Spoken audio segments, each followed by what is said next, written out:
Hello, guys, and welcome to another episode of the Film Angle. My name is Kris, And I'm Alex.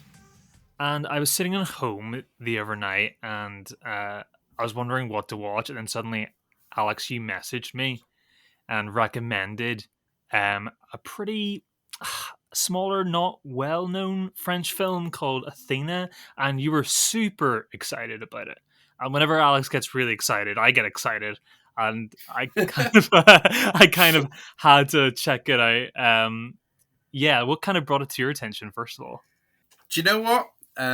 First of all, definitely not Netflix. Netflix have not promoted this film nearly at all. I was scrolling through Twitter and I kept seeing people that I like and, Hmm. whose opinions I respect going on about this film that has dropped on Netflix. Sure. Athena, this French film. What is it? I don't know. So I jumped onto Letterboxd. I saw that it was very highly rated. I saw the description of what it was about, and I thought, okay, that sounds interesting, bit heavy. On the description on Letterboxd says hours after the tragic death of their youngest brother in unexplained circumstances, three Hmm. siblings have their lives thrown into chaos. And you're like, okay, so am I expecting like some kind of slow drama, about police corruption and racism and stuff like that? Like, yeah, all things that definitely matter. But like, am I in the mood Yeah. for that? I don't know. I don't know. And it was a Sunday afternoon, and then I saw it was 90 minutes, and I was like, well, 90 minutes is pretty short. That's pretty short. Yeah. I'll give it a go. Everybody's raving about it. Let's chuck this thing on. And obviously, you have now seen it, Kris. Yes. And I recommend everybody else does. But if you are not hooked in the opening 10 minutes of Athena, then I don't know what's wrong with you, because it is the Mm. most riveting opening scene um, of this year, definitely, and will probably go up there as one of cinema's great openers. I would you agree? It definitely, like, when I was watching the opening, I was thinking, and the rest of the movie, really, I was thinking of do you know that movie Children of Men with Clive Owen? I was Yes, thinking a little bit of that mixed with 100%. the chaos of 1917. Yep.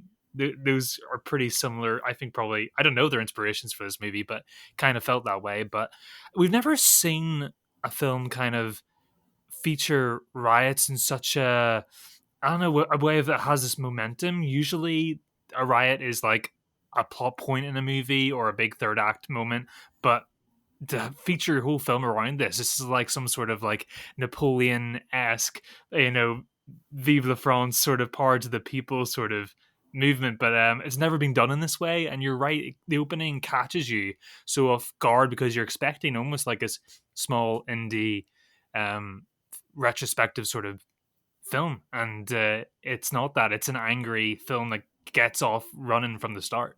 Yes, yeah. So it's worth saying at the very start of the film, and we'll go into minor spoilers, but I do recommend to all our listeners really do check this film out. I'm not gonna majorly spoil it. I don't think that's a good idea. Whilst it needs more eyes on it, but the opening 10 minutes is an uncut shot. It's one of those, all in one. However, I'm sure there's a few digital scenes here and there. Oh yeah, there are Um, cuts. Yeah. yeah, they're not super obvious, but I'm sure if you were to keep pausing it, you'd probably get it. But this uncut shot of a soldier coming out who has lost his brother to police violence, and basically is holding a press conference, and then all of a sudden somebody in the crowd throws a Molotov, and then that's it. Cars come rushing in, and basically um, a, a group of rioters come in and storm the police station, steal the weapons, steal a police vehicle, and get Mm. away. And then you have this beautiful shot Oh yeah, as they're yeah. driving to their estate, essentially, which is called Athena, hence the name of the film, as Hmm. they've got the French flag high above this Yeah, it is something. police van, and the camera's following them, and you feel like you're part of it, and you feel like, oh my god, this is a revolution. What is going on? Like, and Yeah. the emotions I felt in that moment. you very quickly are given, this is this person's motivation. This is why they're doing it. This is why you should be watching this. This is why you should be angry. This is why you should be caught up in this. And you're really swept away in the emotion of the whole piece as they tear back to this estate. And basically, it turns into a war film essentially, as Yeah, they kind of, yeah. the estate almost looks like a castle in places. Like, you know, they're I've barricading got up the barricades. Yeah, area. That everybody's out on the streets ready to kind of defend the area, and the police have to come in and obviously try and calm things down. And yeah, it turns into a full blown war film. I think there's no except with um, no guns. There's guns, but it's more fireworks in this. lots of fireworks. It's really beautifully shot. Like, you know, Yeah, I know it's a riot, but it's a riot that looks good. You know, there's no doubt about the fact that it's called Athena. Definitely lends to the fact that it is a Greek tragedy set in this French state, essentially, and it's for sure. very grandiose. It's so big with its shots. It's so big with the music. It's operatic.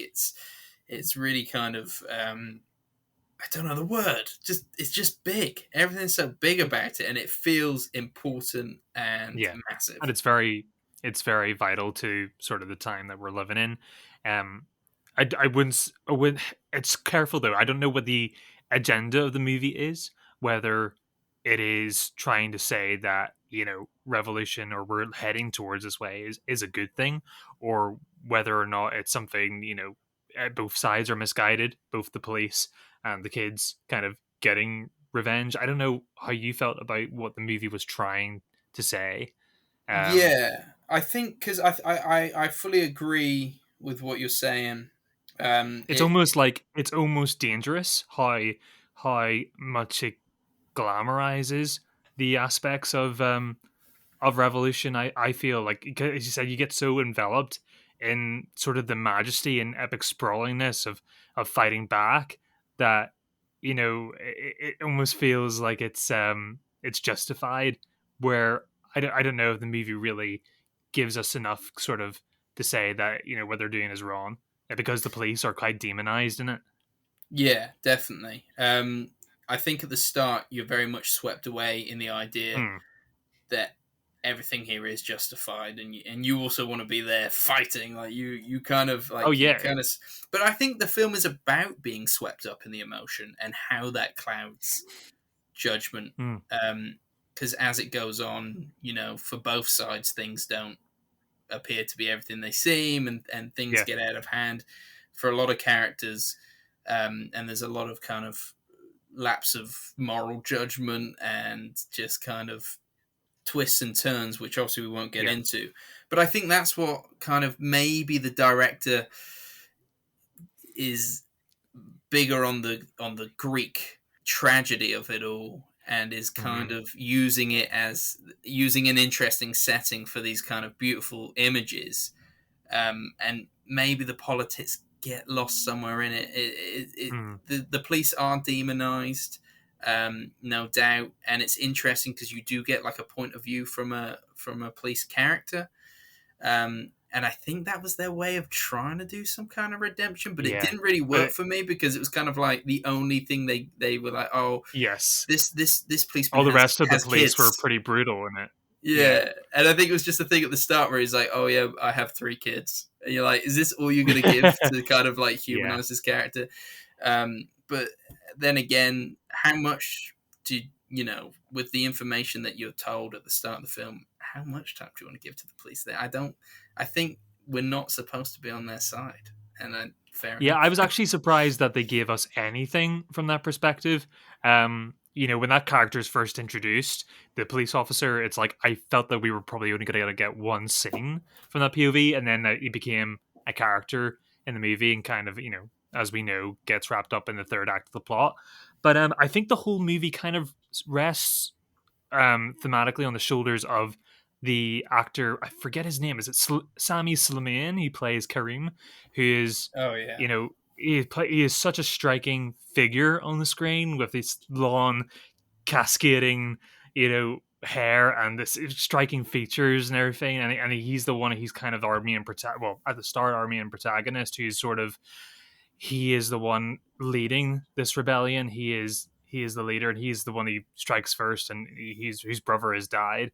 Um, Yeah. and And I think there's and something interesting in the fact that he does kind of look like Jesus a bit, and he's leading this revolution. yes, He's a yes, really interesting looking character, and obviously that kind of imagery itself just lends to just more to the grandiose nature of everything. yeah, and he plays it pretty. He's probably one of the stronger performances because he isn't.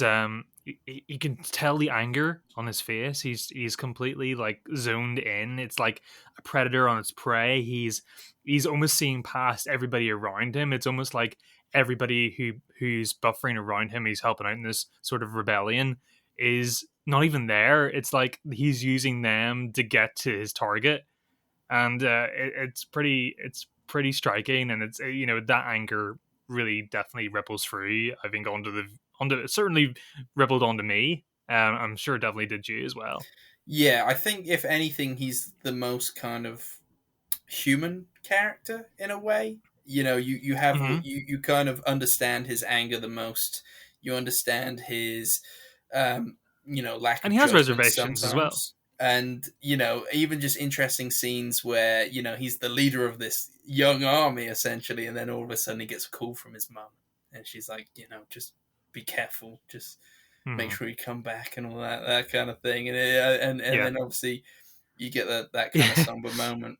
Although that was a bit the stuff with the mum was a little bit strange to me. It's like I couldn't tell. Did she know he was out there doing this? Did she think he was just generally out of the house? It was like she was pretty pretty calm and collected on the phone, just like just make sure you're home. And he's like, yeah, I will be. I didn't know what was kind of going on there. I don't know if I missed I something.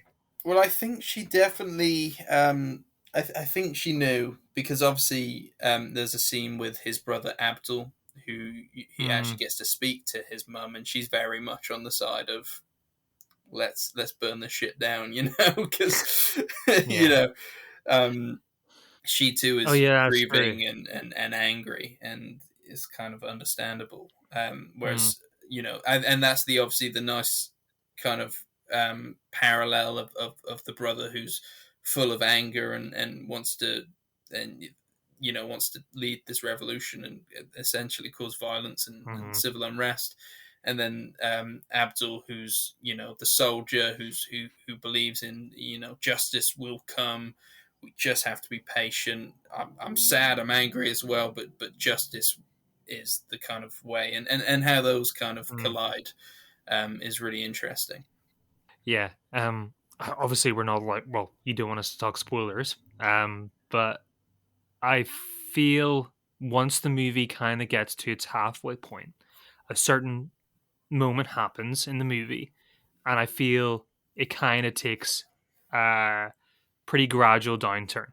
Um, up to that point, I was loving it. I think the movie hasn't got much more going on than its anger and its visual mastery. It is masterfully directed and made, but I think after a while it hasn't got enough substance, especially in its plot and its themes, to really say anything else in the second half. I think it becomes a different story of the tragedy carries on, but I think this feels a bit more like it's suited for television. It felt like a little bit more of a finale to a show I hadn't seen. Um, in a way, I was a little bit struggling to sort of. I don't want to say I got bored, but it definitely ran out of steam. And I don't know how you felt about that. I think I agree that the final act is definitely its weakest, and I did spend a lot of the film going like, how are they gonna end this? Like, what is the Mm, gradual endpoint to this? And I think there was definitely I think you could definitely see it. Maybe the director got there as well and was just like, I don't know. mm. I guess I guess Yeah. it's got to be this. Um, and it's interesting as well because obviously we say that the politics of it all are a bit muddled, and especially near the end, you're not sure what the director wants. And I also find the end, the final. like half an hour, 20 minutes of the film, Hmm. there are some really violent acts, and they all happen off screen or just out of frame.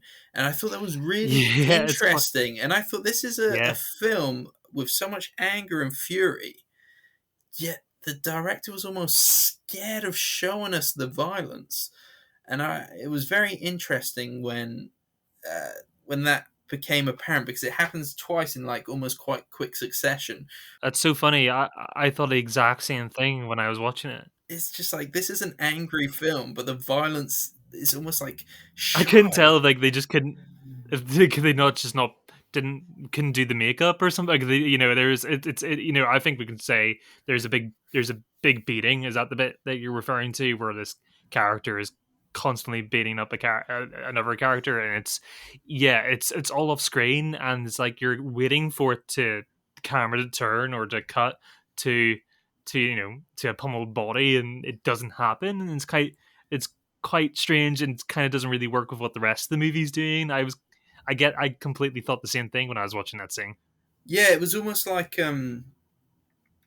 it kind of didn't want to show you the true horrors of how out of hand the situation had become. Yeah, And I thought that was interesting, and I think that plays into the kind of idea of like, what is the director trying to say at the end of the day? And I think a lot of things are said, but I'm not sure you could pinpoint an exact, you know, conclusion to these thoughts at the end of the film, and that's where it kind of lets it down a bit. That being said, I still thought this was an absolute blast of a movie. Like I it's a just, shock to the system. Yeah, it's not what you're expecting when you go into it. it was pure adrenaline throughout. It barely lets up. It's just, it's angry and emotional and just full of rage. And yeah, like you said, it's a very timely piece. So I can almost kind of forgive some of the flaws, because at the end of the day, it's a Netflix movie, so you have to watch it on your TV, unfortunately. But it's still thrilling as anything. Man, I kind Mm, of wish we got a big screen release for this one, though. But then again, I probably wouldn't yeah, have gone to see it because Netflix didn't promote it. Like, I don't understand. I don't understand the machine of Netflix. They spend so much money on all of these movies, but like they won't spend an ounce of it on marketing. There must be some accounting genius there who knows better than everybody else. But yeah, it is definitely strange how it all works. But no, you're right. It definitely, I like to keep my ear close to the ground with movies, and if I didn't even know about it until you mentioned it to me, how are like the general public or casual Netflix scrollers gonna find it too? It's it should be promoted. I mean, especially for its visuals alone.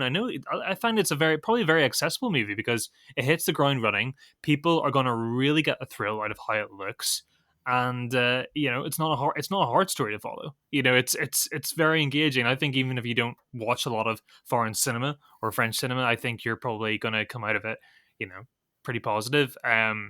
Maybe a little bit more positive than me. I thought half the movie was really good, and then it kind of just it did veer off in a direction because I think it was ultimately directionless. But like you said, I think the shock to the system of getting a movie like this that wasn't really expecting was definitely a treat.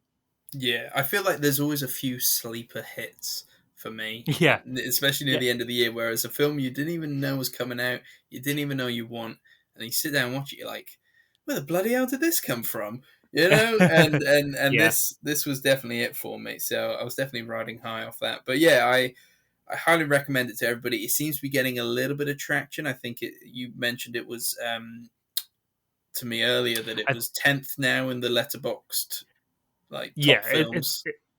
It's getting it's getting up there. I think word of mouth is doing its thing.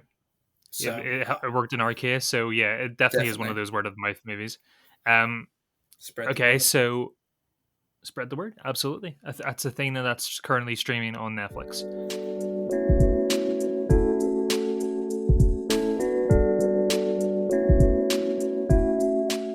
So Chris, I have unfortunately not watched any other films this week to share with you.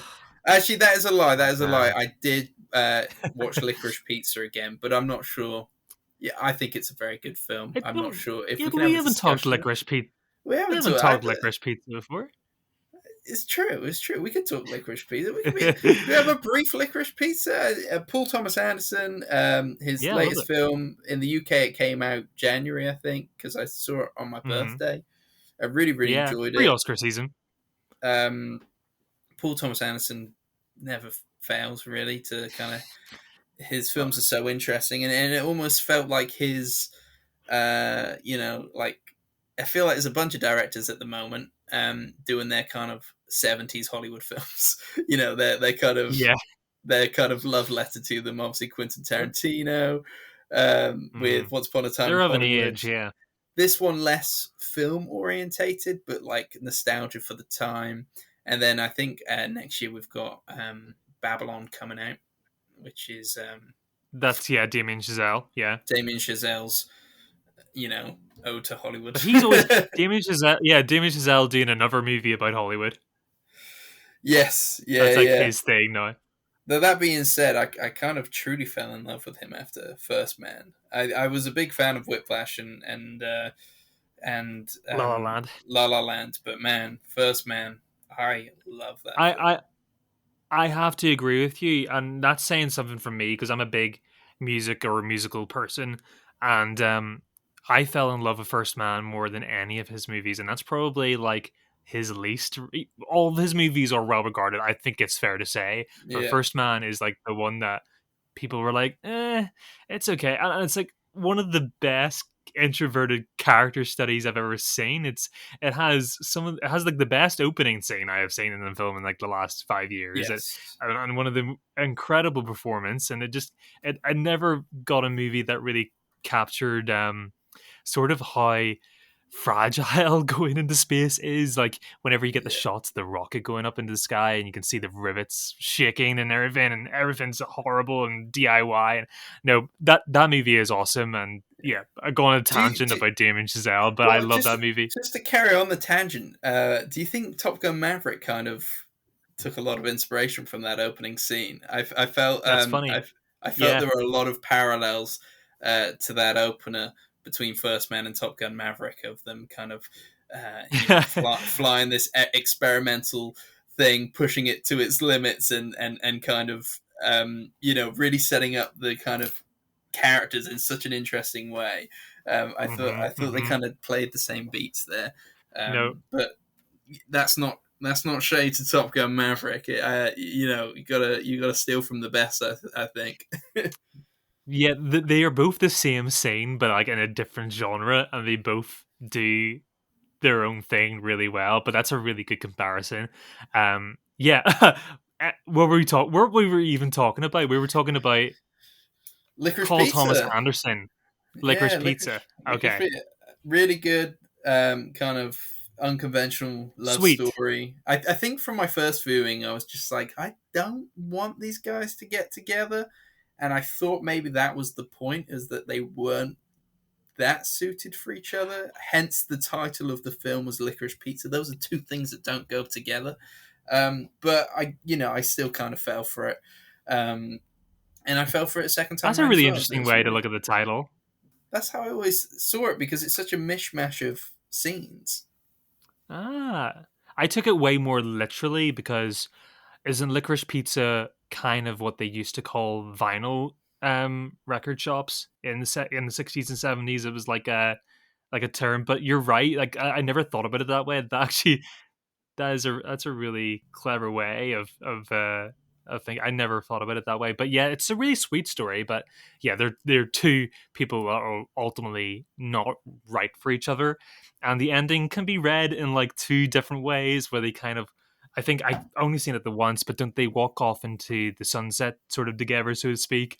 And Yeah, it's ambiguous, but like we both know that like we all know that they're never gonna work out. But it's a sweet sort of tale of teenage and young adulthood yearning, like all great coming of age movies are. And it's I still feel, even though I'm 25 now, I still got that little bit of that coming of age. Like I yearn for those sort of like movies where I still feel like I can relate to those characters because it wasn't that long ago I was in that sort of age group. So yeah, it definitely worked for me. I thought it was a really sweet story, but ultimately, it's Bradley Cooper that steals the show, right? Yes, Streisand. Yeah, plays Yeah. John Peters. So good. What does he think of that performance? I don't know. Is I'd he love still to going? know. He's a weird dude, so Mm. it's probably just like, oh yeah, that's me. Because That probably he fed his ego. Yeah. the interesting thing is because didn't he? I know he's produced a Star is Born film, the one with Barbara Mm. Streisand. Yeah. But I'm pretty sure he produced the Bradley Cooper one as well, right? Well, The Star Is Born with Lady Gaga. Yeah, the Bradley Cooper. I kn- Yeah, I'm pretty sure he it's did both. So maybe I'm wrong. you know what Stranger Things have happened. I'm sure probably Uh, it was true. yeah, he did the 2000. He was a producer on the 2018 A Star Is Born as well. So he's probably met Bradley Cooper. So he's probably in on the joke. Yeah. Yeah, so Bradley Cooper's just like, I know this guy. I can play him. Yeah, because it is like such a specific thing, but it's still one of the he's still one of the biggest scene stealers of the year. Like even in this part of 2022, it's still like one of Yeah. my favorite moments in a movie. But yeah, no, Licorice Pizza is great. I need to revisit it again soon because it's one of those ones like all great Paul Thomas Anderson movies. I think you can watch them about 5 to 10 times and probably get something new out of it every time. So Well, it's on Amazon Prime right now. gotta get watching. There you go. So, yeah, those are the two films I watched, Chris. You've been watching a few more, so let me know. What was it? What did you go see? You know what? It it shows something about how drastic and how terrible the whole marketing and behind the scenes exposure for "Don't Worry, Darling" was. That was originally one of my most anticipated movies of the year. That I instead prioritized a rom com starring George Clooney called Ticket to Paradise. That So is true. supposed to be fine. That I was more in a place where I was more wanting to see that movie than the former. Um, am I glad I did that? Or am I disappointed? I don't know. Somewhere in the middle. Somewhere in the middle. It was Well, I okay. guess we'll find out when we finally get round to Don't Worry, Darling. Probably when Yeah, it's yeah. streaming. It still might have been the right choice. Yeah. No, don't. What Ticket to Paradise is basically, and it is kind of what I wanted. It is a throwback to the comedies of the early 2000s. It's those sort of like Vince Vaughn sort of, or Forgetting Sarah Marshall sort of type of movies where we're going to an island. The movie follows George Clooney and Julia Roberts, who have been divorced for about 15 years, and they are doing a meetup again because their daughter, played by Caitlin Denver, is graduating from university.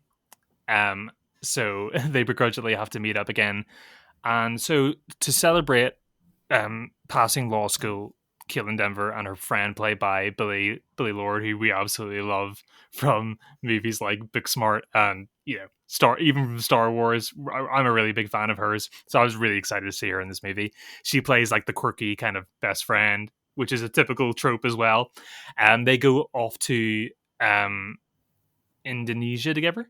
They go to Bali, and so they go on a trip, and George Clooney and Julia Roberts begrudgingly tag along too. After finding out that she's met a boy there while she's in Bali, and they're going to get married, and George Clooney and Julia Roberts aren't too happy about it, and it maybe might bring them together as they plot to uh, destroy the engagement of their daughter. So yeah, hijinks ensue. Um, but the thing is, though, it wasn't that funny. Oh, fair enough. It sounds fair. I haven't seen anything. I've only seen posters for this film. It kind of like is another one Yeah. of those films that just kind of like came out, but George Clooney's in it. I've not seen a trailer or Oh well, anything. That's the first well, time I've heard the Alex, plot. You sold me on the plot. when was the last time you went to the cinema though to see to a multiplex? Because I have seen this trailer 15 times. I guess because I was away. I've not been. I don't think I've been. Have I been back? Have I been to the cinema since I've been back? I don't think I have. You've seen you saw Clerks 3, but I saw that wouldn't Clerks have been the 3. sort of movie that would have been advertised in a movie like Clerks 3. No, no, it wasn't. It wasn't. But yeah, no, I've seen the trailer like 15 times, and I was like, yeah, but you know what? It looks cheesy. It might be a bit of fun, and it was just a bit of Friday night switch your brain off. But the thing, it just isn't funny. There's like no big comedy set pieces. There's the first half has it's got its fair share of chuckles, but the second half, dude, it just turns into it gets a bit schmaltzy, and there's 20-minute sections where it's like it's just the schmaltz and you don't get any laughs in there, and it's like it's all just little chuckles every 10 minutes, it's little jabs. Mm, And you've got such a great cast. I mean, we've seen George Clooney in things like Oh Brother Where Art Thou, or loads of Coen Brothers movies, and the guy is funny. He is so funny. He's got great comedy chops. So as well as Julia Roberts is as well in her wheelhouse, and yeah, like I said, the two girls from Booksmart as well. They're absolutely hilarious actors that you can work with, and they're just given nothing to really chew on, which is a shame because what this movie does actually really really well is it won me over at the end because it has a blooper reel. And I don't remember the last time I saw a blooper reel at the end of oh, a movie. That was a like in reel. the credits. Yeah, yeah, it Oh, was I great. miss those. I miss I takes those. yeah, yeah, it had a proper blooper reel that went on for about 5 minutes. It was great. Um, yeah, but the movie's okay. Whenever it gets into the plot, I honestly, my mind doesn't often do this, but it did wander, and I was kind of thinking about what I was going to have to eat afterwards, which is never a really good sign. But it's fine. It's very watchable. It was directed by Ol Parker, who did the recent Mamma Mia movie, which I know Alex is a huge fan of, right, buddy? You love that movie. No, I hate the Mamma Mia. Here we go again. That film was awful. I like the first Mamma Mia. I hate the second one. That's so strange. I like the first Mamma Mia movie, but I love the second one even more. I can't understand it. I can't understand it. Yeah, I think your letterbox review was something like every time that somebody I don't know it was like sometime every time somebody sang or somebody made a joke, I buried my head. It honestly, I don't know what it was. I just wasn't feeling it. It ruined ABBA for me. It ruined Mamma Mia for me. Oh no way! Oh, you're such a Scrooge. Anyway, no, but it does this movie looks like the Mamma Mia movie, so I definitely you can tell it was directed by the same person. Very pretty island shots. It's very relaxing. Everybody's like wearing Hawaiian shirts and lots of beach scenes, and it's cute. It's nice, but it doesn't justify its runtime. Like it basically there's enough laughs to fill a 10-minute short, and that's what I was missing from this. Yeah, Just give me the funny. You can write way better jokes than this, but it's no game night, that's for sure. But it yeah. was okay. Fair enough. And then the other film you saw in the cinema was a re-release. Mm-hmm. Yeah, which I kind of said I wasn't gonna do because I was like, go see. Everybody should go see The Woman King, but I forgot The Woman King's not actually officially out yet. So And you've seen it. You don't need to see it again. yeah, that's true. Yeah, I could have chose to see Don't Worry, Darling. Again, I chose another movie, and that was the re-release of Avatar. But it pulled me in because not only was it 4DX, it was 3D 4DX, and I wanted to see what that would be like if my glasses would be like flying off my head, or whether I'd be able to concentrate on the movie like this. I imagine Um, it's quite good in 4DX, right? Is the actual 4D element is like better? yeah, What did you see last time? You saw Poltergeist. So was it better I than saw Poltergeist? Poltergeist. I would say Poltergeist certainly like threw me out of my chair more for some reason. I don't know if it's like I don't know how the programming things work. If they're the exact same experience at every cinema, or if they're programmed all the same way, I have no idea how it works. But Poltergeist definitely had quiet moments, but it compensated whenever the movie got like crazy and you were literally like thrown out your seat. And I was holding on my drink for dear life. But Avatar is really good because it's quite dynamic and consistent throughout the movie. It's like even whenever you get into Pandora, it's pumping smells, like floral smells out all the time. There's sprays, there's smoke, there's so much you can do with that movie. And it definitely utilizes it. The best stuff is like whenever, of course you're in the canyons and you're flying with the banshees, and it mimics the movement there, and that's really cool. But like a movie this long, I kind of forgot how much I'm numb about Avatar. I mean, it's so funny that movie came out in 2009. I mean, it still looks amazing, but the original hysteria that was around that movie, where everybody was like, "Have you seen this thing? It looks so amazing." I Mm, mean, we don't have that novelty now coming to it, and whenever yeah, you take that element out of the excitement for new technology, which isn't there anymore, you're left with focusing on the story and you're focusing on the script. And I'm coming to this 13 years later, having seen a lot more movies and expecting a lot more from my screenplays and how characters interact with each other. And you know what? It's paper thin, uh, to the point where I know what's going to happen, scene to scene to scene, and I've got if I engage and I don't engage, there is little difference to what I'm going to get out of that experience. So I'm really literally just there to look at the pretty things. And yeah.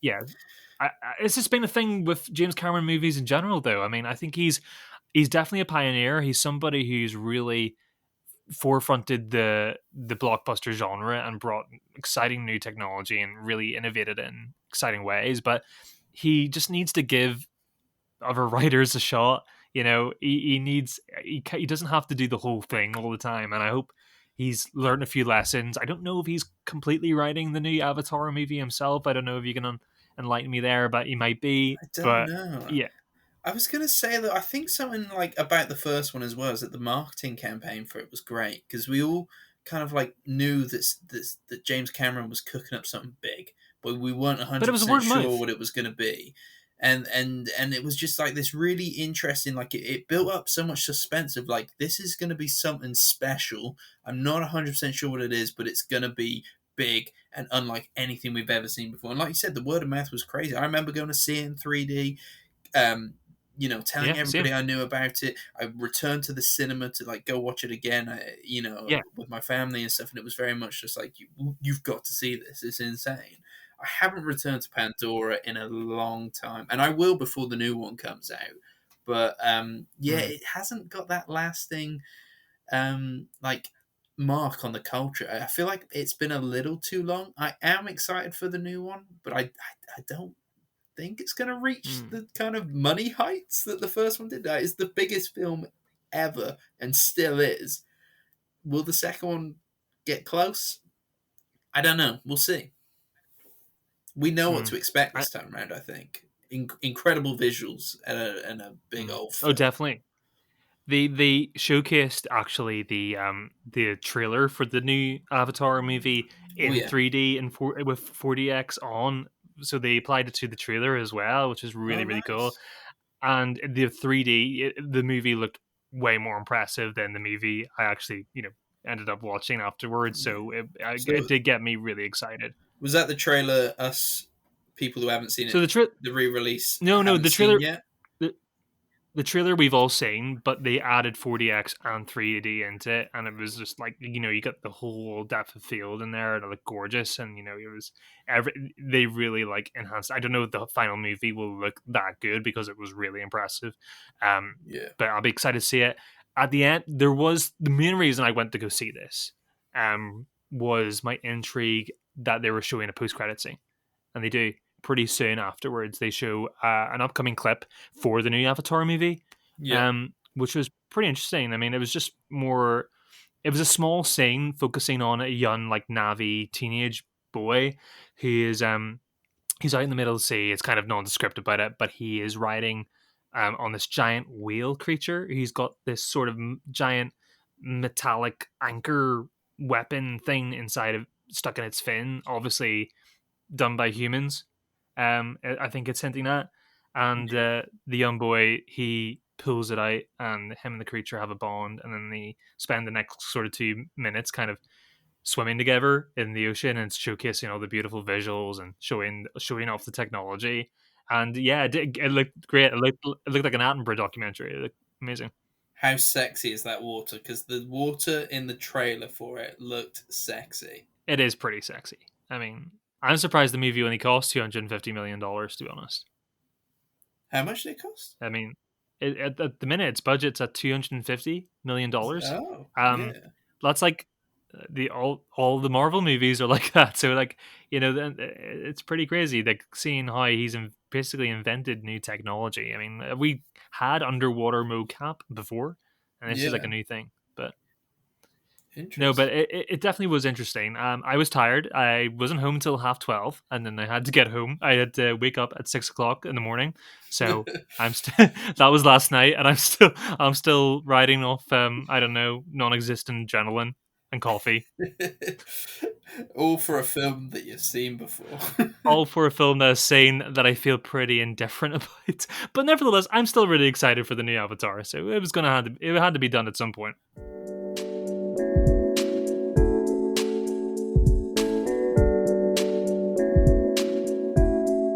I think the biggest thing to take away from this week is Alex. Well, even though I kind of felt, I'm pretty positive on it. I think you found a real diamond in the rough there, Alex, with Athena. So I would we really urge people to catch up with that movie as being the thing you take away from this week's episode. Definitely, and it's 90 minutes, guys. You can set Yeah, aside some time, maybe. I don't know. I could, and I'm busy, I so did. and you're I watched it busy. during the working week. There you So go. yeah, It's a that's visual fine. feast for the eyes, and it's heavy topics, but it's not presented in a way that feels as heavy Hmm. as you might think from just reading the plot description. Well, guys, hopefully you catch that on Netflix. It's Athena. It just came out. Yeah, let us know how you felt about the movie. Whether you agree or disagree. As long as you're watching the movie, I think it's great to be supporting small films that aren't really reaching everybody. But I think that's it for this week. Alex, have we got anything really big coming out this weekend that anyone's really can be looking forward to in our next episode? Oh, saying that, Blonde has just came out, and that is a really big film that you and I have been really excited about. So I'm I think we'll very, very probably excited for dedicate this. next episode to that one. Very excited for Blonde. I think that'll be our big kind of topic of discussion next week. Mm. That one is going to be less easy to find time for because it's like a 3 hour, highly Yeah, controversial, very heavy adult Marilyn Monroe kind of biopic mix of just images slash and horror movie. yeah, it's supposed to be crazy. So yeah, we'll come back and we'll give our thoughts on that one. I'm sure we'll both have a lot to say. So yeah, next week expect Blonde and maybe more. Please make sure, guys, to subscribe to the channel. You can find us on Instagram at The Film Angle, or listen to us on Spotify or Apple Podcasts or anywhere you get your podcasts from. But from now, this has been The Film Angle, and I'm Chris. And I'm Alex. See you later. Goodbye.